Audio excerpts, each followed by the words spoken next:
Fabrice. Discipline sportive peu connue du grand public ivoirien, le kickboxing provient de la fusion de deux arts anciens, la boxe anglaise et le karaté Kyokushinkai.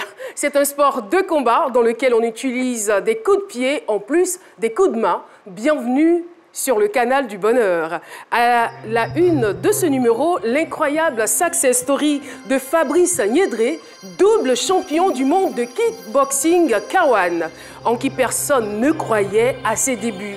Par ailleurs, Nadia Chabé vous présentera avec maestria son fameux JT de ce midi.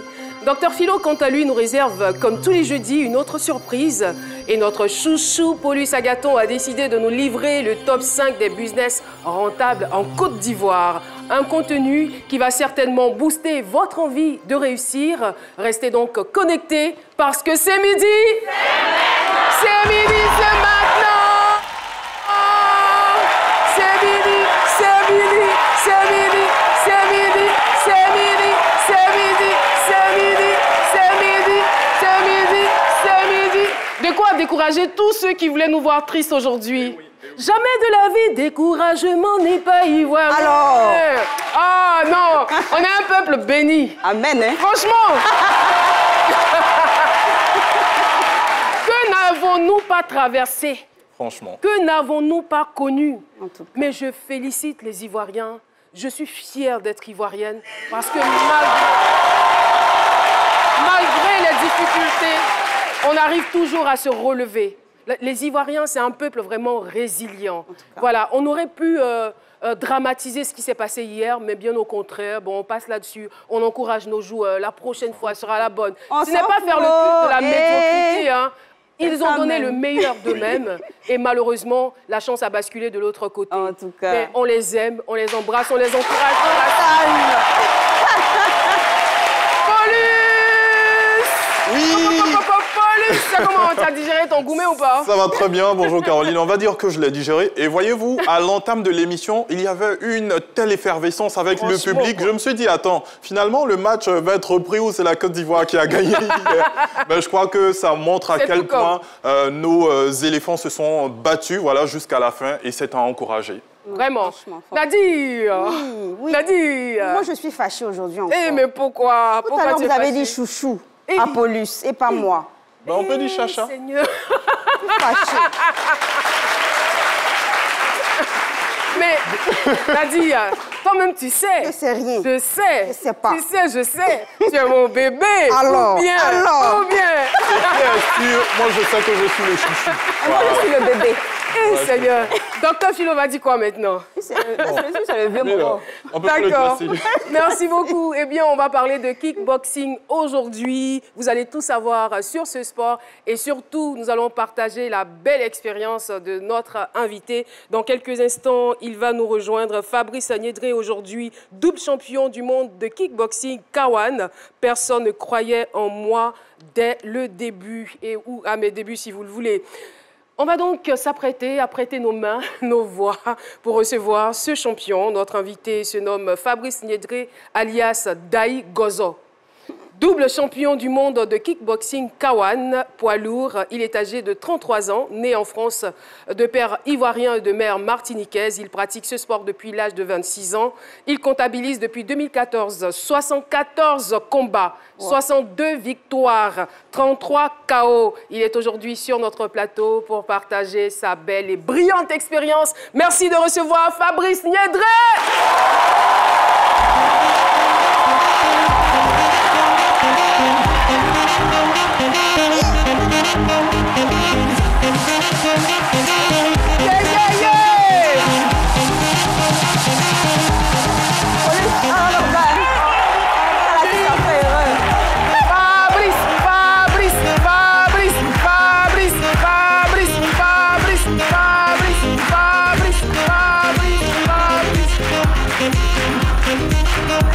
Installez-vous. Fabrice Niédré, alias... Bonjour Fabrice, on est très content. Vous avez pu vous en apercevoir, on est très heureux. Avoir des éléphants, on a des éléphants footballeurs, mais on a aussi des éléphants kickboxers. Ouais. Merci beaucoup. Merci. C'est un plaisir de vous avoir et un plaisir de savoir que vous avez cette envie, cette hargne-là de communiquer ce que vous savez à la jeunesse ivoirienne. On le saura, on va le décrypter dans votre témoignage. En tout cas, soyez le bienvenu. Merci à vous. Je ne peux même vous. pas vous saluer embêté parce que je ne suis pas sûre d'avoir une réponse. Ou bien, on peut essayer. Fabrice, ayo. Ayo Kao. Hey.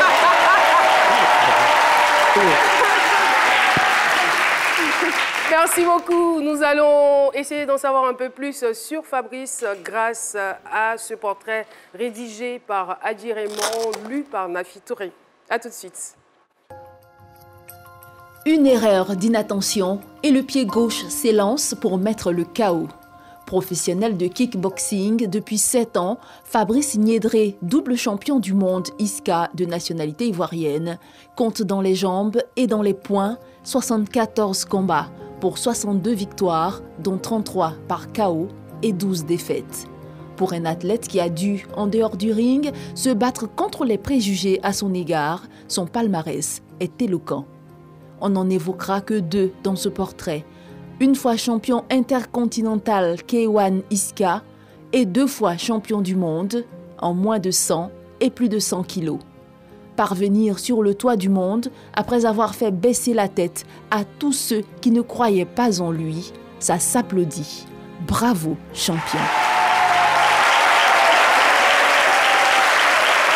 74 combats, 62 victoires, 33 KO, Fabrice Niédré. Alors, après avoir donc écouté cette voix de Nafi Touré, votre portrait, on va dire, c'est votre parcours. Hein. Ouais, c'est ça, ouais. Mon histoire. Bien résumé. Bien résumé, elle a bien résumé. Ça n'a pas été facile dès le début.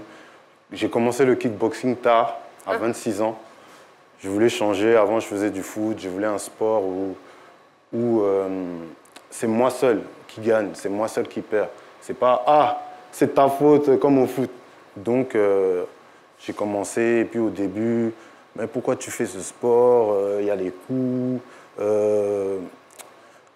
ça va être trop dur, tu es trop lourd, tu es trop petit pour un poids lourd, tu ne vas pas réussir. » Et je me suis battu, je me suis entraîné, j'ai travaillé, et puis c'est venu petit à petit, quoi. Les petits championnats en amateur, en semi-pro, jusqu'en pro, jusqu'à aujourd'hui.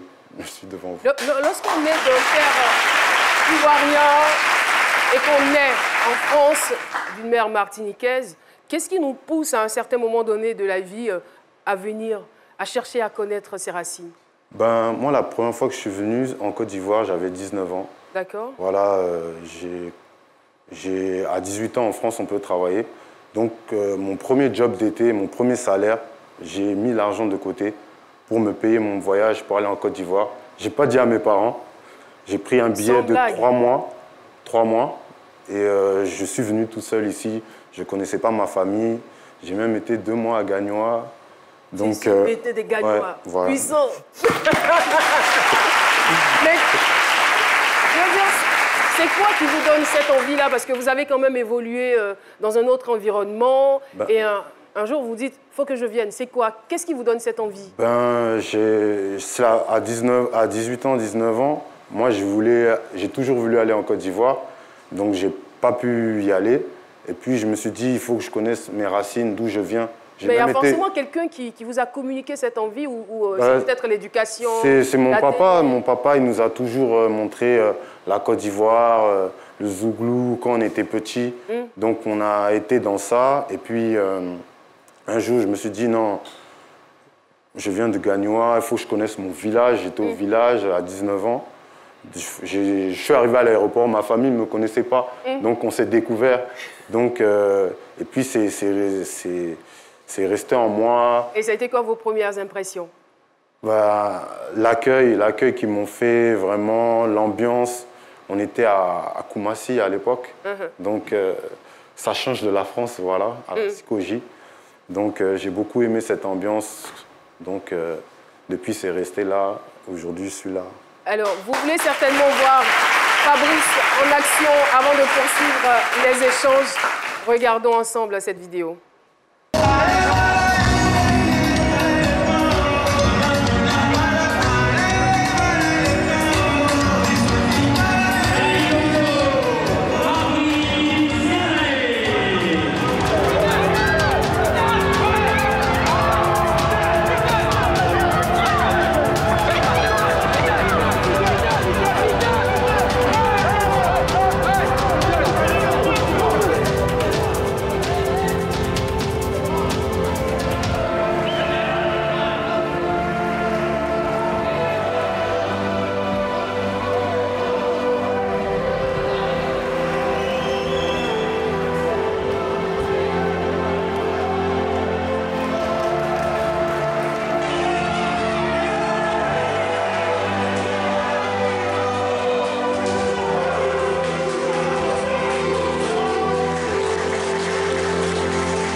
Un combat, c'était en Espagne, un combat, c'était en Italie. Et puis, il y a ce championnat du monde où je représentais la Côte d'Ivoire totalement contre la France à Valenciennes, contre un adversaire qui n'avait jamais perdu par KO. Et je l'ai mis KO au 4e round, il a abandonné devant son public, devant tout le monde. Donc, avec l'hymne national de la Côte d'Ivoire contre la France, battre la France, c'est...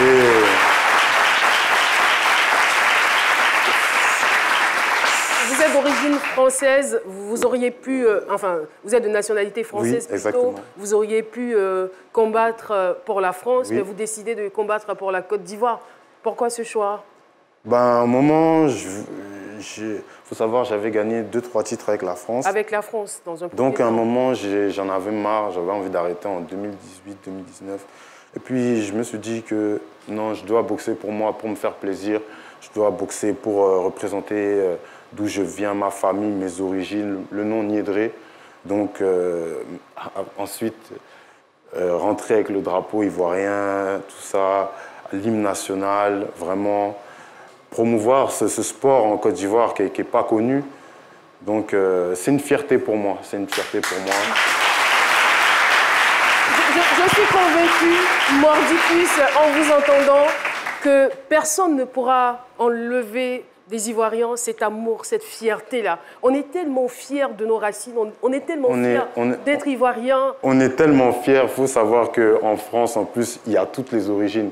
Donc, quand c'est la Côte d'Ivoire, on m'attaque direct. Donc, pour moi, c'est une fierté de gagner ces titres avec la Côte d'Ivoire. Et pour moi, chaque Ivoirien, il a quelque chose à faire pour son pays. Et voilà, donc c'est une manière de dire chacun a quelque chose à faire pour hisser son pays, même quel que soit le niveau, quoi. Donc tout le monde a le droit, tout le monde a quelque chose à faire. Et pour moi, ça, c'est comme si j'ai accompli mon devoir.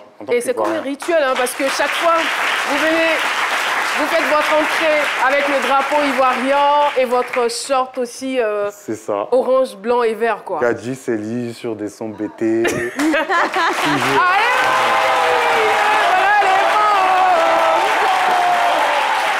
Non, c'est chic, non, c'est chic d'être ivoirien. Franchement, Seigneur, merci, oh, merci. Parce que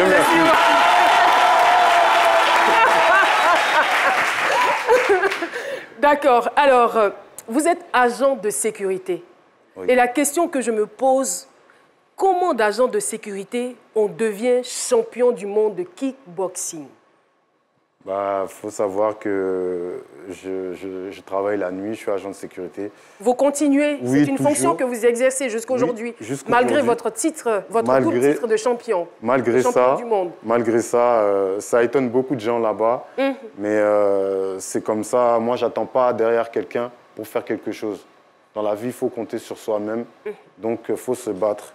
Et le kickboxing, malheureusement, c'est un sport... si vous voulez, c'est les jeunes de banlieue qui réussissent dans ce sport. Donc, ce n'est pas trop médiatisé, voilà, comme le foot ou les autres sports. Est-ce que vous êtes en train insidieusement de nous dire que le kickboxing ne nourrit pas son homme? Non, ça ne nourrit pas. Ça ne nourrit pas. Ça nourrit Donc, pas. vous le faites par passion? Je le fais vraiment par passion. J'ai commencé par passion en amateur et j'ai monté jusqu'à être semi-pro, professionnel. Donc, il n'y a rien qu'à changer. Donc, j'ai gagné plus de la fierté. Voilà, c'est une fierté personnelle, voilà, honneur, que de l'argent. De toutes les façons, nous, aujourd'hui, on se console avec vous. Hein. C'est vrai que hier, ça a été dur.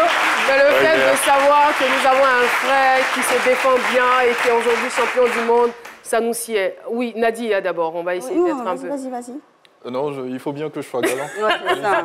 Alors, ma question est, d'où vous êtes venue cette passion, en fait, de prendre des coups comme ça par pure passion? C'est incroyable, hein, avoir mal juste parce que vous aimez ça. En fait, je regardais les combats, les K1 Grand Prix au Japon, et ça me plaisait beaucoup. Je voyais les poids lourds, je me disais, mais j'aimerais bien faire ça un jour. Et puis, comme je faisais le foot, je voyais que le foot... On me disait, mais Fabrice, attention, aujourd'hui, fais doucement. Fais doucement. Dans ma ville, on m'appelait le casseur. Donc. Et après, je me suis dit, non, il faut que je fasse un sport. Vous n'étiez pas excellent au foot? Bon, ça va. Ouais, je jouais. Mais le football, c'est un sport très difficile pour percer. Donc, je me suis dit, je vais faire un sport individuel. Et c'est petit à petit, en travaillant, que... Bon, les coups, on les prend, hein, mais il faut savoir encaisser pour avancer. C'est comme la vie, donc... Oui, c'est vrai. D'accord. On prend les coups. Voilà. Oui, alors, Caroline, je vais rester dans le même temps que Nadia. On se souvient, par exemple, en 2018, lorsqu'il y avait le championnat du monde face à l'Allemand Christian Janssen. Vous lui avez donné un coup. Après, il avait un peu des problèmes pour respirer. Ça a été répété en 2021, je crois, face au Polonais Amadeus, où vous l'avez tapé au flanc droit. Est-ce que souvent, lorsque vous êtes en plein combat, vous ne vous dites pas « il faut que je m'arrête à ce moment, peut-être parce que je vais faire mal à mon adversaire » Si vous voulez, les arbitres, ils savent, quand ils voient que l'adversaire il est un peu sonné, ils arrêtent au bon moment, en fait. Ils arrêtent au bon moment. Et à titre personnel? Bon, c'est un sport de règles, donc il n'y a pas de coups irréguliers. Si l'arbitre ne sépare pas, c'est qu'il sent que l'adversaire peut encore faire quelque chose. Il y a des combats où, par exemple, le championnat du monde que j'ai fait contre la France, le premier round, je prends un coup de poing et puis je suis sonné. Après, je reviens au combat. Donc, c'est des faits... C'est comme le football où vous perdez 2-0, vous pouvez revenir. Voilà, c'est pareil. Alors, quelles sont les règles de ce jeu-là? Alors, les règles du kickboxing, il y a les poings, comme en boxe anglaise. Il y a les pieds. Et les pieds, on peut mettre les pieds aux cuisses, les pieds au flanc et les pieds à la tête. Et il y a les coups de genoux. On peut mettre les coups de genoux à la tête. On peut mettre les coups de genoux au corps. Donc, voilà. C'est un mélange de... Entre le K1, c'est un mélange entre le kickboxing et le Muay Thai. Où le Muay Thai, vous avez les coudes, vous avez les saisies de corps. Donc là, au K1, on n'a pas ça. On a les pieds, les poings et les genoux. Quelles sont les qualités requises pour être un bon boxeur de kickboxing? Pour la boxe, en général, il faut des qualités techniques, des qualités physiques et athlétiques. Il faut beaucoup de cardio. Il y a beaucoup de travail à côté. Il n'y a pas que le travail de boxe. Il y a le travail à côté. Il faut faire la piste. Il faut faire des footings. Il y a différentes manières de faire des footings. On peut faire du fractionné. On peut faire du tabata. On peut faire du cardio au sac. Ça regroupe vraiment beaucoup de choses. Et c'est pour ça que c'est un sport où beaucoup de gens, après leur journée de travail, font ce sport, ça enlève le stress, ça libère, qu'on soit compétiteur ou pas. Mais vous qui êtes agent de sécurité, donc qui travaillez de nuit, je suppose que le matin, vous êtes fatigué, vous avez besoin de vous reposer. Mais comment vous vous entraînez pour être au mieux de votre forme? Par exemple, moi, le matin, si je rentre chez moi à 8 h, je peux dormir jusqu'à 13 h. Et après, si je ne travaille pas le soir, je fais un footing, je fais de la piste. Et le soir, je vais à l'entraînement, si je ne travaille pas.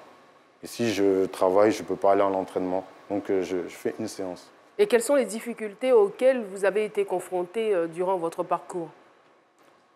Bon, les difficultés, c'est que, je dirais difficultés qui ont fait de moi un atout, c'est que j'étais beaucoup sous-estimé. Par qui? Et pourquoi? En général, parce que je suis un poids lourd, je suis petit, j'ai une tête de gentil. Donc les gens, franchement, les gens ne voient même pas. On vous donnera le bon Dieu sans condition, une gueule d'ange. Donc les gens, quand ils me voient, ils se disent, mais ça, c'est un boxeur, ça. Donc il y a des combats où j'affronte des gens qui font 2 mètres, qui sont plus costauds que moi, qui ont 10-20 kilos. Vous faites 1 mètre combien? 1,85 m. Ok. Donc voilà, j'ai été sous-estimé. Il y a des combats que j'ai fait dans des pays, je devais perdre. Et c'est moi qui mets KO la personne, donc devant son public. Donc je dirais que ça m'a donné plus de mental. Le fait que les gens soient contre moi, ça m'a donné plus envie de travailler. Et puis, il faut toujours des gens contre soi pour avancer. Donc ça motive. Donc vous avez rencontré pas mal de difficultés. Déjà qu'on vous sous-estimait, on vous méprisait également par moments. Il y a des fois où j'allais combattre, mais on dit, mais c'est lui là. C'est lui qui va affronter lui. Ça là, vous riait au nez, quoi? Ouais, ça me riait au nez. On n'a jamais vu un poids lourd comme ça. On me regarde comme ça, mais... Bombert. Ouais, c'est... En tout cas, c'est... Et la réaction des gens après? La réaction des gens après, quand ils voient KO votre adversaire. Voilà, ils sont bravo, félicitations. Ils sont, waouh, mais quel combat. Ils apprécient.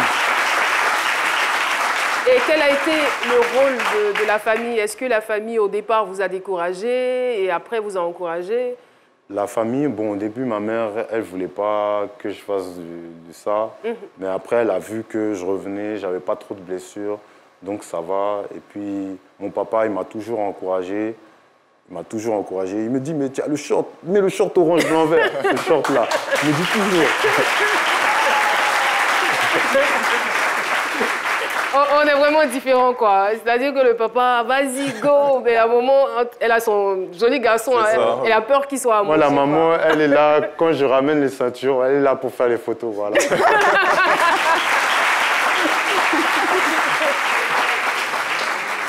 Les moments les plus marquants, les moments que vous n'allez jamais oublier de toute votre carrière, ce sont lesquels?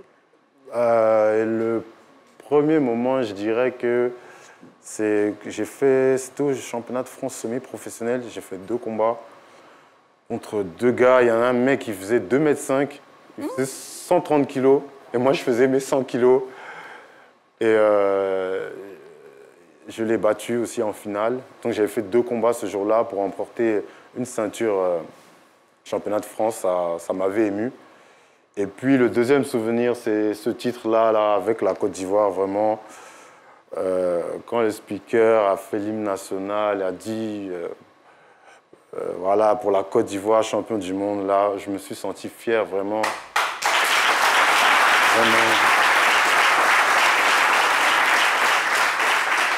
Disons un devoir accompli, voilà. J'ai fait mon travail en tant qu'Ivoirien. D'accord, voilà. C'est très bien. Pourquoi vous avez décidé de vous appeler Dali Gozo? Il faut savoir que Dali, c'est le prénom de mon grand-père qui était chef de village à Bodounioa, qui est maintenant Digbonioa. Donc c'est Dali. On n'a pas bien entendu le nom du village. Hein. Vous êtes passé, vous avez glissé là-dessus. Il faut bien articuler, on veut bien saisir. Ouais, je choque, ouais. Ouais, je choque, ouais. Allez-y. Donc, mon grand-père, Dali, qui était chef de village à Bodounioa. Bodounioa. Qui est maintenant Digbonioa. Diponioa. Voilà. D'accord. Donc, et puis, Gozo, comme je vous ai dit. C'est Gagnoa. Voilà, c'est Gagnoa. Je venais en vacances à Gozo et puis j'aimais tellement. Donc, Dali Gozo, c'est un prénom composé, voilà. C'est super. Voilà. Ça nous rappelle un peu Daï Zoko. On n'est jamais premier par hasard. Alors, on a des questions de nos téléspectateurs. Oui, alors 2 questions. Celle de Ambition Unique et Yannick Atsebi qui souhaiterait savoir quel est le conseil que vous pouvez donner aux jeunes Ivoiriens qui veulent se lancer dans ce sport, dans la mesure où vous avez dit par exemple que ce n'est pas un sport qui nourrit son homme. Je dirais que d'abord, il faut le faire par passion. Quand on commence un sport, il faut voir si c'est fait pour soi. Donc il faut commencer par passion et avoir un objectif et travailler jusqu'à ce que cet objectif-là s'accomplisse. Et ça vous amènera à un autre objectif qui deviendra plus grand petit à petit. Donc il ne faut jamais rien lâcher, il ne faut pas écouter les gens. Ce que ton cœur te dit de faire, il faut le faire. Voilà. D'accord. Alors, Caroline, moi j'ai une question. Vous avez évoqué tout à l'heure le Polonais Amadeus que vous avez battu en juin 2015. Et si j'ai bonne mémoire, vous l'aviez battu en seulement 15 secondes, alors que c'est quelqu'un qui avait accumulé pas mal de victoires. Quand on arrive à battre quelqu'un aussi, j'ai envie de dire, rapidement, est-ce qu'on se dit c'est un coup de chance, c'est un manque de concentration de l'adversaire ou qu'est-ce que c'est? Bon, faut savoir que ce combat, ouais, ça a duré 13 secondes. Moi-même, pour ce combat, j'avais perdu 15 kilos. Je me suis entraîné très, très dur et le combat a duré 15 secondes. Moi-même, j'étais frustré parce que je voulais que le combat dure longtemps. Et ça a fait des polémiques, comme quoi il n'était pas au niveau, tout ça. Donc, ce championnat du monde, ça a fait un peu polémique. C'est pour ça que le championnat du monde qui était en octobre, là, que j'ai gagné contre Sofiane Laïdouni, qui est un très bon boxeur qui n'avait jamais perdu. Là, j'ai montré au 4e round que voilà, j'étais au niveau. Donc, ça avait plus de valeur pour vous. Ouais, ça avait plus de valeur. Ça avait plus de valeur. Qu'est-ce que vous attendez concrètement de la Fédération ivoirienne et de nos autorités sportives? Alors, la Fédération ivoirienne, on est en contact. Moi, je suis venu en Côte d'Ivoire pour présenter mes titres aux autorités. Si vraiment j'ai la reconnaissance des autorités ivoiriennes, ça me ferait plaisir. Voilà, considérez que c'est fait.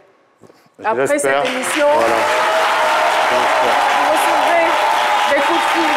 Il y a une certaine magie dans cette émission. Alors, c'est donc l'occasion pour moi de rappeler votre palmarès professionnel. Oui, Fabrice Niédré, kickboxer professionnel, 95 kilos, 7 années de pratique, palmarès 74 combats, 62 victoires, 12 défaites, 33 KO. Palmarès professionnel, 20 combats, 17 victoires, 3 défaites, 11 KO. 3 fois champion de France amateur kickboxing, boxe, taï et kawan. 3 fois champion de France semi-pro en kickboxing, en boxe, taï et kawan. Champion d'Europe, WMF, Muay, comment ça se prononce, c'est ça? Taï, Muay Thai, semi-pro. Champion de France pro, kickboxing, champion intercontinental kawan, ISKA. 2 fois champion du monde ISKA en moins de 100 kilos et en plus de 100 kilos.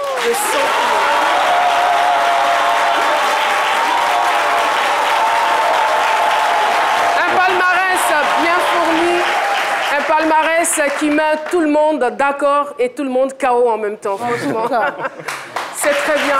Félicitations et sachez que nous sommes heureux d'avoir un tel exemple, voilà, parce que lorsque vous faites quelque chose, il faut le faire bien.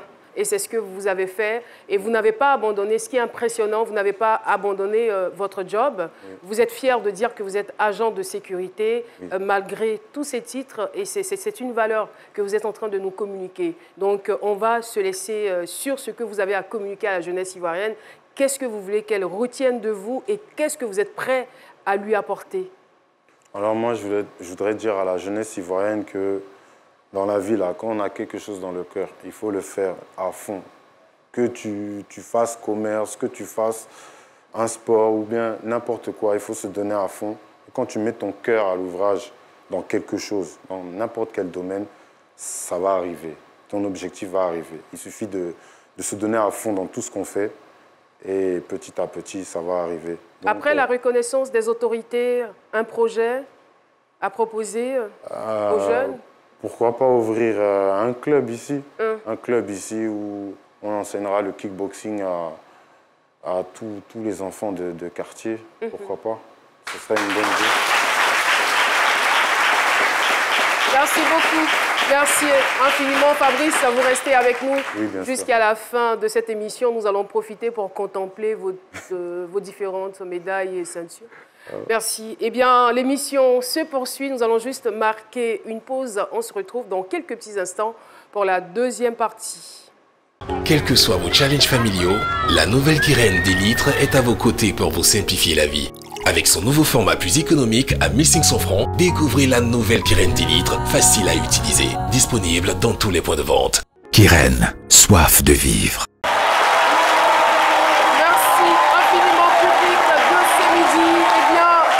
Ces applaudissements proviennent de Supélite Business School de Cocody, dont le président est M.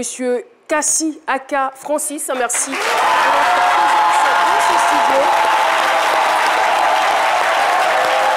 Merci beaucoup.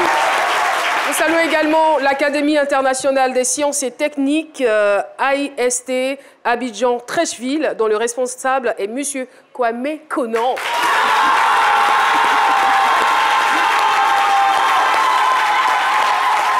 Juste avant la pub, nous échangions avec Fabrice Niédré, alias Dali Gozo. Eh bien, il a partagé avec nous sa belle expérience, son impressionnante et brillante expérience. Et aujourd'hui, il a encore des projets, et même des projets pour la Côte d'Ivoire, son pays d'origine, qu'il aime de tout son cœur et dont il est fier plus que toute autre chose. Nous allons passer à une autre étape.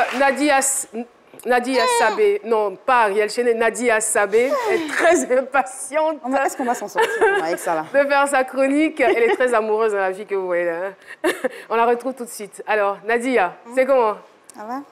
Tes personnages, on peut nous rappeler les personnages de Nadia? Il y a Pafloko Gérard. Non, Pafloko Jérôme. Pafloko Jérôme. Krikata Moblou. Krikata Moblou. Adjoa Pendre. Adjoa Pendre. Et Jamio. Jamio. Elle l'a oublié. Non, mais c'est vrai. C'est ça. Alors, c'est parti. C'est à vous de jouer. On y va. Alors... C'est le JT de ce midi avec Nadia Sabé. Coup dur, oui, coup dur hein, pour nos éléphants de Côte d'Ivoire qui, malgré leur performance, ont trébuché hier face au pharaon de l'Égypte lors des tirs au but. Un match qui fut rempli de suspense et de stress, accompagné de troubles digestifs et de palpitations cardiaques du début jusqu'au coup de sifflet final. Pendant que ça se tire à balles réelles hein, sur les réseaux sociaux, entre supporters camerounais et ivoiriens, à cause d'un riz couché, on sait tous, d'autres Ivoiriens ont du mal hein, à digérer cette défaite. Et pour eux, c'est tout simplement soyez. Un reportage. Je suis troublée même. Yako. Un reportage de Adjoa Pendre de Jamio. Le peuple ivoirien est attristé, abattu, même foudroyé, non seulement par la défaite des éléphants face à l'Égypte, mais aussi par les missiles de moquerie des supporters camerounais. On se joue les durs, mais vrai là, ça chauffe que quoi. Bonsoir monsieur. Ouais, bonsoir. S'il vous plaît, quelles sont vos impressions concernant la défaite des éléphants? Ça, c'est question ça, tu me poser quoi? Il est malade. Ils ont perdu. Moi, je ne peux pas avoir les dents. Avant de quitter ton micro, on s'est laissé. Hein. C'est un coup dur pour les éléphants de la Côte d'Ivoire, mais c'est encore plus dur pour nous les supporters.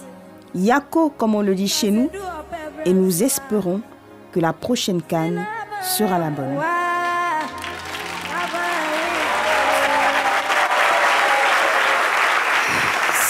C'est dur, hein, c'est très émouvant, excusez-moi. Donc pour cela, nous serons en direct tout de suite là. Nous sommes en direct tout de suite là avec Krikata Moblou. Je ne sais pas si on la reçoit. Krikata Moblou qui est toujours au Cameroun. Vous avez dit, hein, découragé, triste. Et c'est bien dommage. Je me suis fait une beauté pour les soutenir et puis bon, perdre comme ça, c'est triste. Mais c'est le football. Hein. On est déçus, on est découragés. Oui, c'est ça. Bon, ce qui est fait est fait. Hein, c'est le football. Il devait forcément y avoir hein, un perdant et un gagnant. Mais malheureusement, nous sommes sortis perdants. Mais avec tout ce qui se passe, quels mots pouvez-vous adresser à nos joueurs ivoiriens? Ils ont fait de très beaux matchs. Ils ont fait de très beaux matchs. Ils n'ont pas démérité. Mais on aurait voulu aller encore plus. Hein. Mais c'est bien dommage. Je suis avec mon frère comorien. Il ne faut pas me toucher. C'est vous qui nous avez apporté la poisse. Et puis bon... Yako! Hey, Yako! Bon, le match est fini. Vous faites quoi là-bas? Rentrez au pays? Ça ne vous regarde pas. Je rentre quand je veux. Je dure ici. Mais comme je suis humble, je rentre demain. Et toi, là, il ne faut pas te moucher à côté de moi ici. D'accord, ok. Bon, ben merci. Hein. C'est compris. Elle est nerveuse. À demain. Donc, on peut confirmer que tout le monde est nerveux dans ce pays en ce moment. Hein. Et bon, ben, tout ce qu'on peut dire, on est tous des frères africains. Hein. Faisons bas la terre, soyons fair play. Et puis voilà, comme on le dit, hein, découragement, on n'est pas ivoirien. Ozo, amen. Amen. Amwelikezo. Zozo. Amwelikezo. C'est qu'ils ont commencé là, est-ce qu'ils peuvent terminer? C'est qu'ils ont commencé là, est-ce qu'ils peuvent terminer? C'était le 26 janvier, oh. Ils nous ont gagné, oh. Merci beaucoup, Nadia Sabé. Sur ce, on part pour une autre coupure pub et on se retrouve cette émission. Quels que soient vos challenges familiaux, la nouvelle Kiren 10 litres est à vos côtés pour vous simplifier la vie. Avec son nouveau format plus économique à 1500 francs, découvrez la nouvelle Kiren 10 litres, facile à utiliser, disponible dans tous les points de vente. Kiren, soif de vivre. Merci beaucoup. J'ai oublié de demander à Niédré comment est-ce qu'il a vécu la défaite des éléphants. J'ai mal. Vous avez mal? Vous avez toujours mal? Je suis content. Yafo. En fait, je suis content d'être ici parce qu'au moins ici, on peut pleurer entre frères. Ouais. Et si j'étais là-bas, là, vous allez me moquer de moi. C'est vrai, comme je le disais dans un post, c'est vrai que le football, c'est de grands enjeux, mais en même temps, c'est un jeu. Donc voilà, après, il faut savoir accepter la défaite, il faut accepter qu'on gagne un jour, qu'on perde un autre jour. Mais le plus important, c'est qu'on a aujourd'hui une magnifique équipe. Ça a été difficile pendant ces 2 dernières années, sinon ces 2 dernières CAN, d'avoir une équipe sur laquelle on pouvait vraiment compter. Mais aujourd'hui, on a une belle équipe qui est en train de se construire et de se reconstruire. C'est le plus important. Voilà. Alors, on poursuit cette émission. Dressez bien vos oreilles, très chers téléspectateurs. Si vous avez l'intention de créer des business, eh bien, Paulus Agathon a en sa possession le top 5 des business rentables en Côte d'Ivoire. Paulus, oui. C'est parti. OK, juste après le jingle. C'est malin avec Paulus Agathon.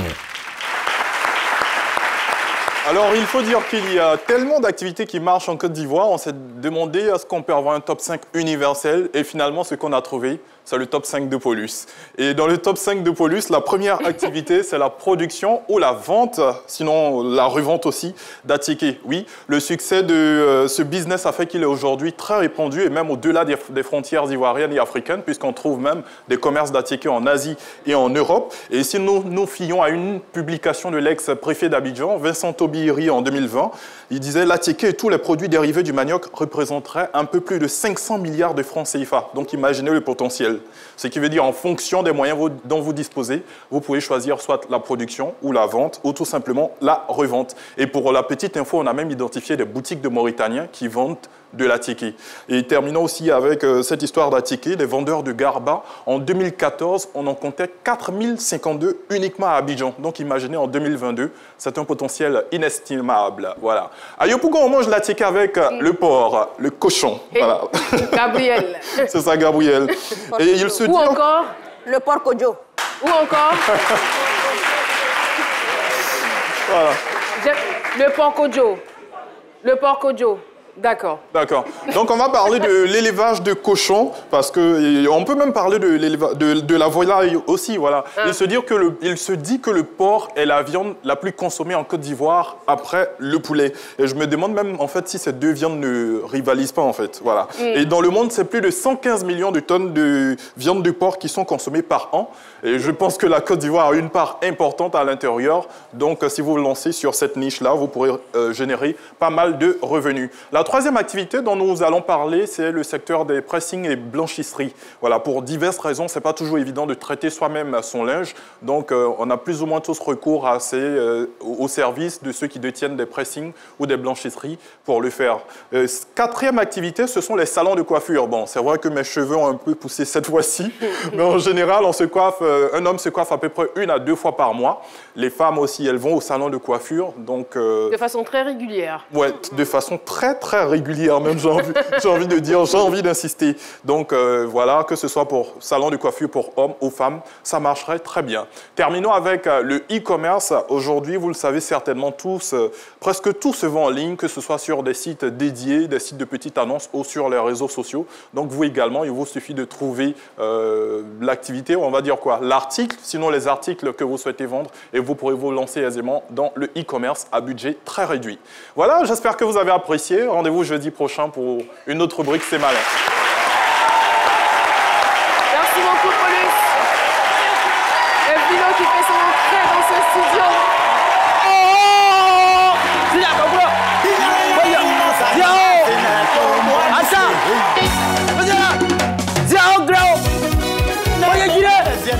Attends, Vas-y, Caroline. C'est en train d'atterrir comme ça, de faire des... Alors, j'ai une très bonne nouvelle pour vous. Tu as parlé d'époque, faites très attention à Yopougon. Je n'ai pas trop, c'est ça. Il ne faut pas venir gâter nos noms à la télévision. D'accord, toutes mes excuses. Si tu respectes, respecte-moi. Ma frère, ça va? Ah, ça va. J'ai une nouvelle pour vous. Alors, c'est le garçon qui est la surprise de jour. Tu es en France, tu ne le connais pas. Lui, il n'est pas dans Château-Rouge. Lui, il habite à côté de Macron. Il est gagou, ça fait 6 ans, il est en France, mais il est toujours son gagou, il a lui son tradition. C'est lui que j'aimerais vous apporter. Je ne serais pas venu pour n'importe quoi. Il s'appelle Seigneur Glaze. Caroline, au lieu de... Viens danser pour le Ivoirien là. Viens les faire oublier. Recevoir Doguier Rivalde, artiste, chanteur, tradi moderne, il est auteur de 14 albums et vit en France depuis maintenant 6 ans. C'est parti, on l'écoute. Faut nous faire oublier des fêtes là. Jouez.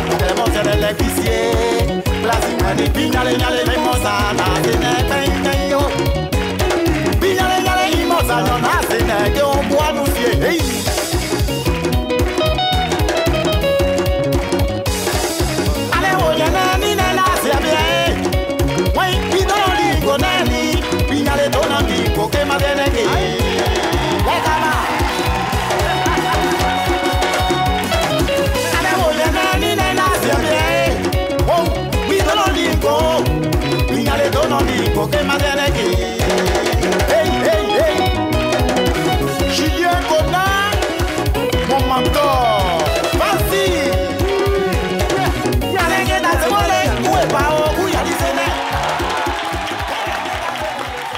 Merci beaucoup d'applaudir Doguier Rivalde, artiste, chanteur, tradi moderne. Eh bien, comme je le disais, il vit en France depuis 6 ans. En tout cas, aujourd'hui, on a décidé d'éviter nos frères de la diaspora. Et bienvenue sur le plateau. Rapprochez-vous un tout petit peu de moi. Ça va, tout va bien? Oui, ça va bien. Alors, vous organisez une soirée de remerciements pour tous vos fans qui sont ici en Côte d'Ivoire. Oui. D'accord, allez-y. Bonsoir, bonjour tout le monde. J'organise ma soirée de remerciements le 29 janvier à Toani, à Yopougon, pour dire merci à toutes mes fans, tous ceux qui m'ont soutenu quand j'ai fêté mes 20 ans. Et après, j'ai pas su. Vos 20 ans de carrière? Oui. D'accord. C'est important de le préciser parce que maintenant, avec les histoires d'âge, là, franchement, c'est compliqué. On ne sait pas qui est jeune, on ne sait pas qui est vieux. C'est ça. Voilà, même moi qui suis assise là, j'ai 21 ans. On ne sait pas, quoi. Alors, ça va se passer où, vous disiez? Ça se passe à Yopougon, l'espace Toani. Voilà. Le parrain de cette cérémonie sera M. Bassa Sylvain, l'homme fort d'Oumé. D'accord. Et je dis merci au passage. D'accord. Et on invite également toute la communauté Gabou à venir vous soutenir, également nos frères BT, nos frères Gouraud, en tout cas tous les Ivoiriens. Venez vous consoler avec Doguier Rivalde. Merci beaucoup. C'est bien cela. Merci. Merci Caroline. Merci infiniment d'être passé. Docteur Philo, c'est comment? Bon, on est là. Après le défaite, on a pleuré. À Figaro, hier, on a regardé. Non, mais parce que vous avez vraiment pleuré. Oui, sérieusement. Oui. J'ai pleuré, ça m'a soulagé. Mais disait, vrai bêté, quand il prend, ça le soulage. Mais en même temps, je voudrais porter un message à tous les Ivoiriens. Il a qu'à faire très attention. Sur les réseaux sociaux, les gens font l'attaquement des pays, des Cameroun. C'est vrai. Le Cameroun, il a de son gamme, mais ils ont poussé le boucher un peu loin. Mais nous, les Ivoiriens, on a serré. On a serré. Le message que je voudrais apporter à l'attention de tous les Ivoiriens, ce serait que vous allez attaquer, contre-attaquer les gens. Laissez les faire le travail. Ils ont décidé de nuire à quelque chose. On a les autorités. Si l'autorité, il y en a un ministère des Sports qui est là, il va donner le mot d'ordre.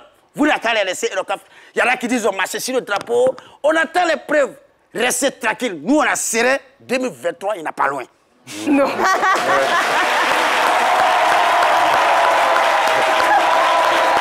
Merci beaucoup. Merci, merci.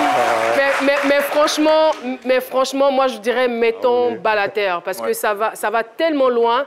On ne sait pas. Peut-être que nous, on va vouloir se venger, mais eux, ça va ressembler à quoi leur vengeance? On est des frères. C'est un pays frère. Et puis, on a eu l'habitude de se taquiner. Les Camerounais se sont toujours occupés de ce qui concerne la Côte d'Ivoire, que ce soit sur le plan politique, sur le plan social, sur leur plateau de télévision. Ils parlent toujours de nous. Voilà. Donc, nous, on est intervenus par rapport au match qui les a opposés aux Comores. Ils n'ont pas aimé. Ça a été pour eux une plaisanterie de mauvais goût. Voilà. Ils ont réagi. Mais franchement, moi, je veux dire aux Camerounais, la Côte d'Ivoire, c'est la plaque tournante de la musique. C'est la plaque tournante de l'Afrique de l'Ouest, de l'Afrique centrale. Et on est appelé à se côtoyer. Exactement. Mettez de l'eau dans votre vin, mettez bas la terre et puis reprenons nos relations comme auparavant. Ça ne sert à rien de s'entre-déchirer. On va se mettre en retard. Ça ne va pas vous arranger, nous non plus, ça ne nous arrangera pas. Donc, faisons la paix. Exactement. Mettons fait. Et surtout les influenceurs. Voilà, les influenceurs. Pour en parler, parce qu'aujourd'hui, ce qu'on fait sur les réseaux sociaux, on se dit ça émane du virtuel. Mais tout le monde ne le comprend pas ainsi. Le virtuel devient après réalité. Et on a vu ce que ça a donné hier. Donc, pour dire que quand on est sur les réseaux sociaux, quand on se dit influenceur, il faut faire attention à ce qu'on dit et à ce qu'on écrit. C'est là que je vais m'arrêter. Ouais. Et j'espère que je ne vais plus revenir là-dessus parce que tout le monde va comprendre. Merci beaucoup. L'émission est terminée, malheureusement. Ouais. Les bonnes choses ont toujours une fin. Merci à vous, public, pour cette chaleur que vous nous avez communiquée. Merci à toutes les équipes qui ont travaillé à la réalisation de cette émission. Merci à notre champion. Merci de saluer encore une fois Fabrice, de saluer Dobier, Rivalde, Paulus Agathon, Nadia Sabé, Dr Philo. Et moi aussi, merci de me saluer. On se dit au revoir. Demain, c'est la finale. On risque de libérer grave en zouglou dans ce studio. Ne ratez aucun numéro de cette émission. Merci beaucoup. Voilà, montrez donc les médailles de notre invité. Voilà, c'est terminé. À demain. On vous embrasse.